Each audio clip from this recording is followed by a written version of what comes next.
After getting it all edited and stuff, I would go from Word to LinkedIn.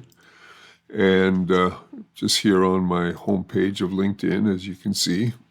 And to make a recommendation for one of my connections, I would just go to my network and then go to connections. And then I'm looking for a fake connection right here. This is one that I set up a long time ago when I was in Jinju, South Korea. And what I'm going to do is go to Seth Suber's profile.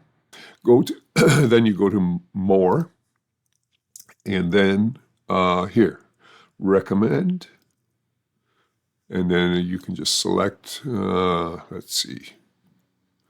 I think all the rest you can figure out, but just for fun, I'll post it and see how it looks. Yeah, this looks we're in the same group. Sure, we'll say that. Position at the time. Oh, okay. Well, that's the only position that Seth has listed anyway. And then I just add the recommendation by pasting it in. There it is there. Just double check, see if there's anything. Obviously, it's hasn't been edited. And then I would click send. And then what should happen, yes, there it's confirmed that the recommendation has been sent. And then the fictional Seth will then get a message from the real Gary in this case, and go ahead and say, yes, please, I want this posted on my